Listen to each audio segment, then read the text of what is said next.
Hello and welcome to PSG, and the title of today's lecture will be comparison of conductor material in overhead system. Last lecture में हमने देखा था comparison of AC and DC system. यहाँ भी हम comparison देखेंगे लेकिन based on the conductor material required. तो यहाँ पे हमारे पास DC system में DC 2 wire system होता है और DC 3 wire system होता है. Similarly AC system में हमारे पास single phase 2 wire system होगा. Then इसके बाद 3 phase 3 wire system होगा. एंड फाइनली हमारे पास जो तीसरा मेथड इसमें है that is 3 phase 4 wire system. तो वाई 4 वायर्स बिकॉज़ यहाँ पे एक न्यूट्रल भी होता है। तो इन सब सिस्टम्स को एनालाइज़ करने के लिए हमें कुछ असम्पशन्स लेने होंगे। तो what are these assumptions? Number 1 is जो पावर होता है that will be same in each case. यहाँ पे हम सभी केसेस को एनालाइज़ करेंगे one by one. So power will remain same for each case. और यहाँ पे जो डिस्टेंस होगी that will also be same for each case. Line losses, maximum voltage between conductor and between the earth that will also be same. And finally the resistivity जो होगी that will also remain same. ठीक है, तो start करेंगे हम सबसे पहले DC 2 wire system से. यहाँ पे एक डीसी जनरेटर लगा होगा, एक आउटगोइंग कंडक्टर होगा और एक इनकमिंग कंडक्टर होगा. And the voltage between outgoing and incoming conductor will be Vm. Okay. Now power transmitted, here power transmitted can be written as P. Let's denote it by P watts. And the maximum voltage between these two wires will be Vm volts. ठीक है, इसके बाद अगर हम current देखेंगे, current will be denoted by I1 and the total current flow will be denoted by I1 amps. This I1 can be written as P by Vm because we know P equal to Vm into I1.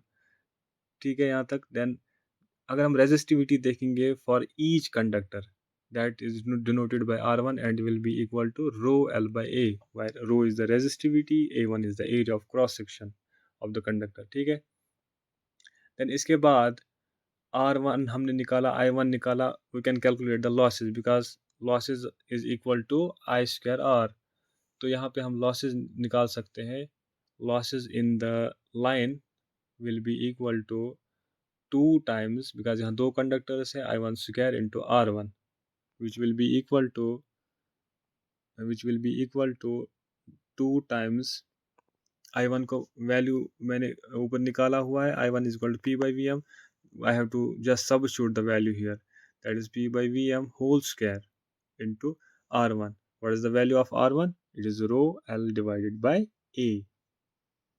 Then I substituted this value here, rho L by A, and then this W can be written as 2 times P square divided by Vm square rho L divided by A1. Now ये जो A1 है this is area of cross section. तो इसको हम यहाँ से लिख सकते हैं 2p square by Vm square into rho L divided by losses. तो A1 जब हमने कैलकुलेट कर लिया, now we can calculate the volume of a conductor. तो वॉल्यूम कैसे निकालेंगे हम? That will be equal to 2 times area A1 into length, which will be equal to 2. What is the value of A? A will be equal to this 2p squared by Vm square into rho L by W, and L is as it is. Now this will be equal to 4p square rho L divided by Vm square into losses. So this is the final expression for the volume required in two wire system. Then ये जो हमारे पास term यहाँ पे है इसको हम K नाम लिख सकते हैं, because I will use it as a base quantity. हम इसे बेस क्वांटिटी यूज करेंगे for analyzing other systems. Then इसके बाद हम देखेंगे 3 wire DC system. As you can see in the figure here, यहाँ पे दो जनरेटर्स है, एक दो आउटगोइंग कंडक्टर्स है, दो आउटर कंडक्टर्स यहाँ पे है, एक पॉजिटिव और negative with a neutral in between. ठीक है, तो यहाँ पे हम एज्यूम करेंगे we have a balanced load, that means neutral conductor में जो करंट होगा दैट विल बी ज़ीरो। यहाँ पे न्यूट्रल में जो करंट होगा दैट विल बी ज़ीरो। तो I2 हम निकाल सकते हैं, that is P by 2 Vm, because voltage between the positive and negative conductor is 2 Vm and between any outer conductor and neutral is Vm only। ठीक है, तो हमने I2 निकाला P बाई 2 Vm। सिमिलरली हम लाइन लॉसेज निकालेंगे यहाँ से, जिसको हम डिनोट करते हैं W से, that will B 2I2 square R2 and substituting the value of I2 here, I2 is P by 2 Vm, so it will be 2 times I2 P divided by Vm square into rho L by A, because the value of R2 is rho L by A2, which will be equal to P square by, 2 Vm, sorry, it will be 2 square, that will be 2 into 2, and 2 will be cancelled, then here remains rho L by A2। then अगर हम इस A2 को निकालेंगे, this is the area of cross section, that will be P square rho L divided by 2 Vm square into losses. तो यहाँ पे हमें area पता चला, now we can calculate the total volume required for the conductors. तो volume will be equal to 2.5 times A2 into length। Why this is 2.5? Because we have assumed जो कि neutral का जो area of cross section होगा that is half of that of the outer conductors। That is why हमने यहाँ पे लिखा है 2.5 times A2 into length।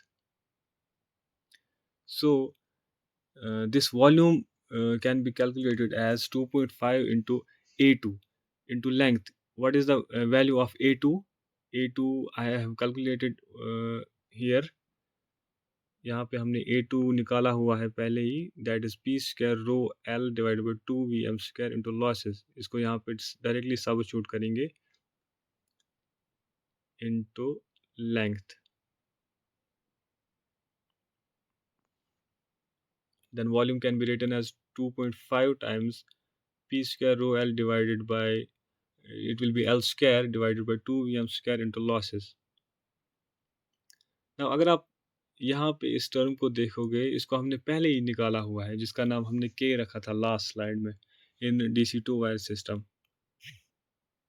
तो यहाँ पे आप देख सकते हैं इसका नाम हमने K रखा हुआ है,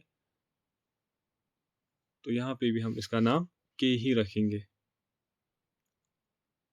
then volume will be equal to,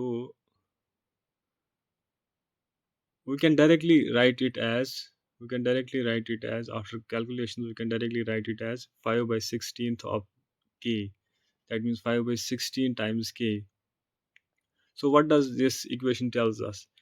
This equation tells us the volume of a conductor material required in 3 wire DC system is only 5 by 16th, जो कि हमें 2 wire system में चाहिए थी। so यहाँ पे हमें कंडक्टर जो है, कंडक्टर वायर